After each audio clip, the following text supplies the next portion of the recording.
Hi guys, it's Gaz from Fermented World, and I am very excited today because I'm going to be creating something called a Trojniac. Trojniac? Trojniac. I think that's it. If not, let me know. I've been speaking to somebody who was called Home Meadery on Instagram, and they mentioned about a Trojniac. Trojniac? I think that's it. I don't know. And they said, I said, would you share your recipe? Shared the recipe with me, told me what to do, the method, etc., etc. So I bought myself some buckwheat honey. This is about 1.5 kilograms of buckwheat honey. Now, you use 1 part honey to 2 parts water. And today I haven't used this yeast before, ever. I've always used Mangrove Jack's yeast, but it's Lalvin EC1118. And it's a champagne style wines, it says. So sparkling wine yeast. We'll see how it goes. So first of all, we've got to get that honey in there. I've sat this honey in some water. Now, I really want to try this honey before I actually do it, but I don't want to dip my finger in it. So I'm just going to get a spoon, quickly sterilise it, and then when I've opened this, we'll give it a taste. Now, if you look at this honey, it is extremely dark. Very, very dark indeed. Put it in some water, some warm water. Oh, wow. Wow. That's like solidified. Not quite sure how I'm going to get that in there. We could have a problem.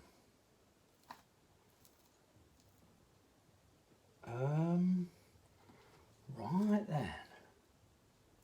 So this is extremely thick. Wow, that smells insane. It smells really dank.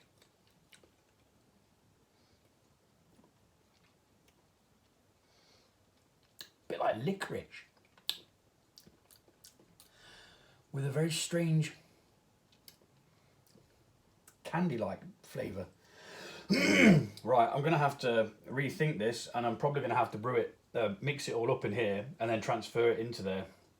Because there's no way I'm getting that gloop into that container. I'll be back. I'm back. Found a pan. This is what I use to boil my hops in. So now we're going to go up to 3,000 millilitres.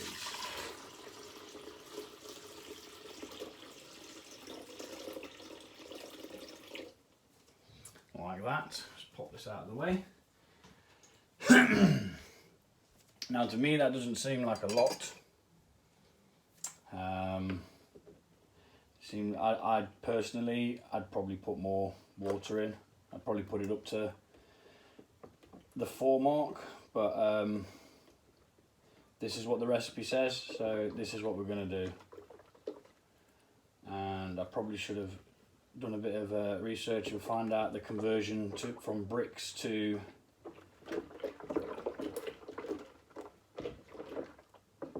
SG. Some people use bricks. I think they do in Poland when they use a hydrometer. I tend not to. I tend to use the specific gravity. But the bricks is, I'm sure the bricks is on here. No, this is just SG. I did have one. I lent it to a lady down there who's just got her into brewing mead as well. So I'm just going to be stirring this in for a while, I reckon, because it's quite thick honey, and you don't want it. You want it all to be dissolved in that. You don't want any lumpy bits at the bottom that might not ferment. It will ferment eventually, but it just makes it easier for the yeast if. Yeah, and we're going to put some air into this as well as we do this. Don't be shy. Mixing honey is a pain in the backside. just, no matter how much you mix, you'll just need to keep on mixing, mix. This is close to there, I think. I reckon putting the honey in hot water really helped it. But it was so thick, it was unbelievable. I mean, look at that colour. That is insane. You can't even see through that.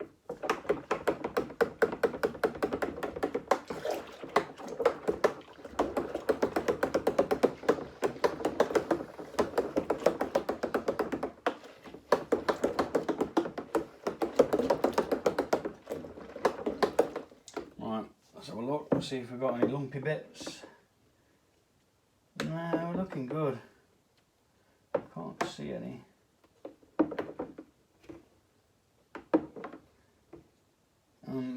Maybe a bit more.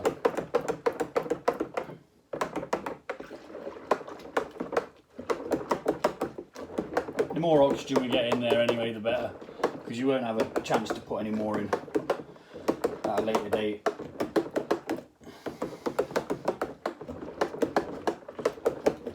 Right then, I'm going to say that's done, mainly because my arm's hurting and I can't go to bloody stir it anymore.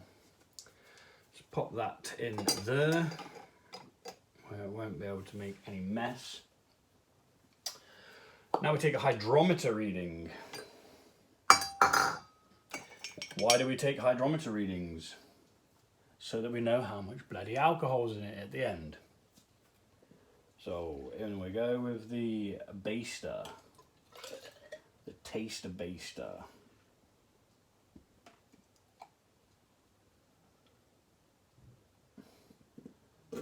Wow. That is an insane reading. It's off the goddamn charts. It's not even registering as... It's off the charts. Holy shit. So if 120's there, that's going to be 130. I'm going to guess at 140.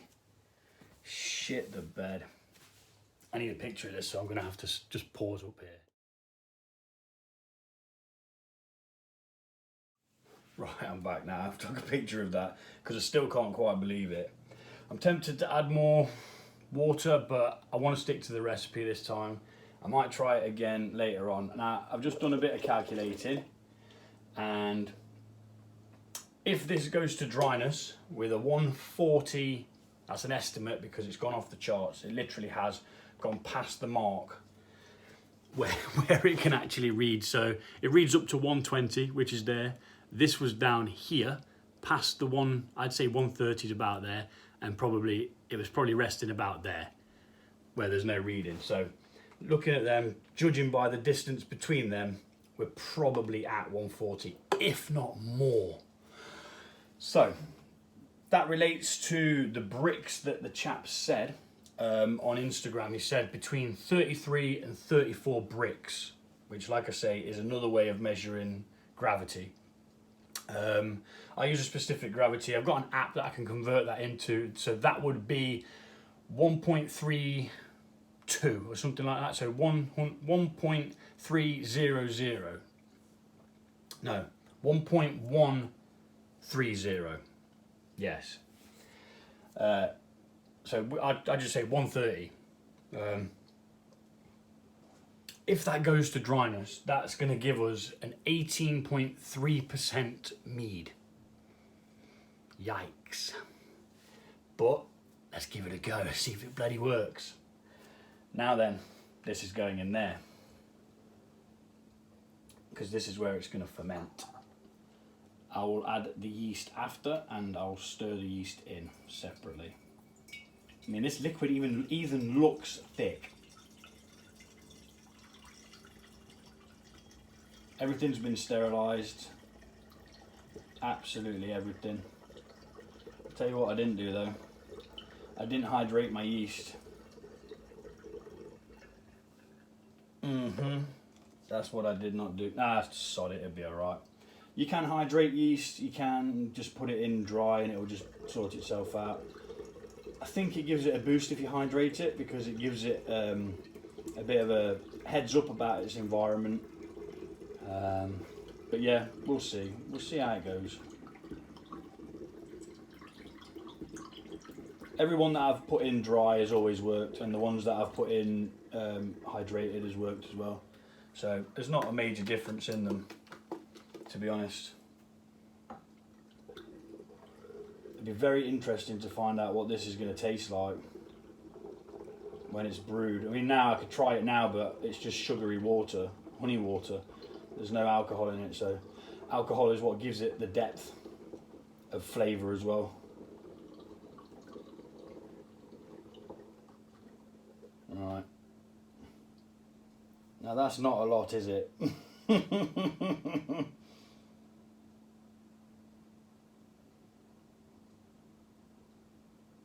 That is not a lot at all. I'm still very tempted to add more, but I don't want to, because I want to do it exactly how he said it was going to be. I'm going to add a teensy bit more water into this just to get this last bit of sugary goodness out. Not a lot, just enough to get it all off the walls there.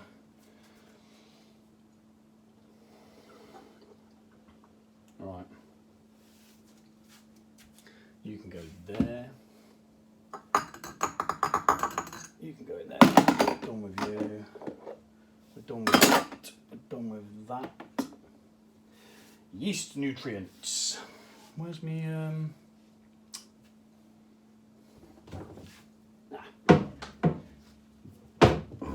I always use yeast nutrients. It's just how I was taught to do it. Some people do, some people don't. You do whatever you want to do. There is no wrong way to do it. 1 tablespoon, in it goes. Mix that in.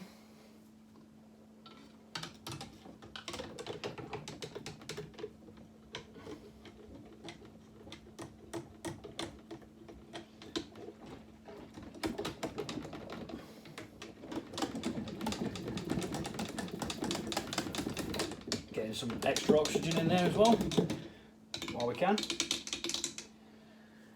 And now we're going to pitch the yeast. Always check that your temperature of your water, your liquid, sorry, is good. So temperature I've got here is 23 degrees, which is perfect. Anything over 25 degrees, you risk damaging the yeast, killing the yeast off, because it just can't take the heat. Like I said, I've never used Lalvin before, so it'll be interesting to see how good this is. I've heard good things about this yeast. There's a couple of yeasts that are like really high potent, that just tear through anything, and I reckon this is one of them. So that's 5 grams of yeast in there. Normally I use a 10 gram pack, but that's a 5 gram pack, so that's what I'm going to use. And I think 5 grams will do 2 gallons. This is less than a gallon, so it should be all good. Just get that yeast in there.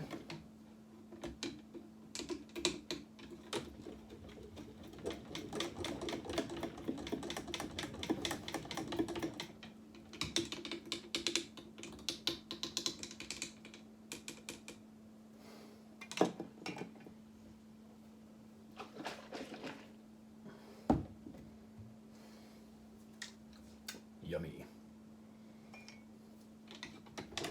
Right, just going to continue mixing the yeast in, and then we leave it. We put a bung on top with an airlock, and we leave it to do its thing. Within 24 hours we should see some activity. Sometimes you have to put a blow-off tube on. Normally I find you have to do that when you're using fruits. I'm not putting anything else in this at the start. Sometimes I'll use like raisins or even a cup of tea. The guys at City Steading put a cup of tea in a brew before, and it gives it tannins. It just gives it a better mouthfeel. It's really, really good. Right. So that's everything that we're going to need in there now. Last thing we do is take our airlock and pop it on like so. That'll keep any nasties out. The importance of an airlock is phenomenal. Now, around here we get quite a lot of fruit flies. Fruit flies harbour bacteria that can make your beverages go off, whether it's beer, mead, sake, anything like that. I think it's badofactors or something like that. I can't remember what they're called now. But they generally just turn your drinks to vinegar. So we're going to leave that now at room temperature, and yeah, just see how it goes. That's that. Boom. Trojniac. I probably got it wrong again. I said it right the first time though. Wicked. Really excited for this. Adios.